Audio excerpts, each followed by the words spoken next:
प्रशांत किशोर अब तक बिहार में सत्ताधारी गठबंधन के 5 नेताओं की कुंडली खोल चुके हैं और बार बार कह रहे हैं कि उनके पास इतने कागजात और सबूत आ रहे हैं कि सहेजना मुश्किल हो रहा है। बीजेपी के प्रदेश अध्यक्ष दिलीप जायसवाल, जिन पर उन्होंने आरोप लगाया कि एक अल्पसंख्यक कॉलेज पर उन्होंने कब्जा किया कई हफ्ते पहले, बीजेपी के पूर्व अध्यक्ष और मौजूदा बीजेपी सांसद संजय जायसवाल, जिन्हें उन्होंने घोषित तौर पर पेट्रोल चोर कहते हुए उनके पारिवारिक पेट्रोल पंप से सरकारी खजाने को चूना लगाने का आरोप लगाया, और सांसद बीजेपी के हैं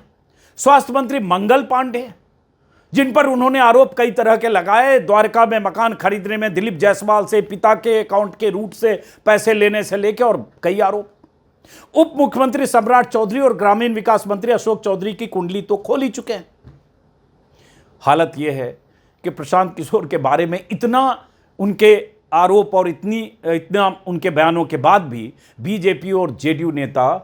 इस डर से नहीं बोल रहे हैं कि कहीं उनका नंबर ना आ जाए। यह तो हाल है बिहार के एनडीए नेताओं का, और सबसे ऊपर शीर्ष पर जो 2 महापुरुष बैठे हैं, मोदी जी और शाह जी, उनकी तरफ से भी सन्नाटा है।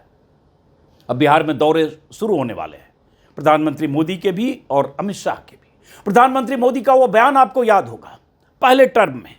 जब पहली बार 2014 में देश के प्रधानमंत्री बने थे, न खाऊंगा न खाने दूंगा,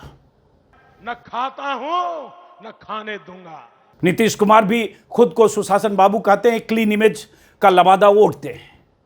लेकिन न खाऊंगा न खाने दूंगा का दावा करने वाले प्रधानमंत्री मोदी की सरकार में, सत्ता में 11 साढ़े 11 सालों में किस तरह से विपक्ष के नेताओं के खिलाफ एजेंसियां लगी, किस तरह से विपक्ष के नेताओं के घरों पर, दफ्तरों पर या उनके ठिकानों पर छापे पड़े, किस तरह से विपक्ष के नेताओं के पीछे ईडी, सीबीआई, इनकम टैक्स जैसी एजेंसियों ने ऐसी कार्रवाई की जो अदालतों में टिक नहीं पाई। लेकिन यहां सत्ताधारी दल, डबल इंजन की सरकार के डिप्टी सीएम, उन पर हालांकि फर्जी सर्टिफिकेट के आरोप लगे हैं या मैट्रिक पास होने को लेकर सवाल है, लेकिन फिर भी कि क्या अगर वो सर्टिफिकेट या हलफनामा फर्जी है तो कार्रवाई उनके खिलाफ हो सकती है, जो प्रशांत किशोर कह रहे हैं, या वो जवाब दें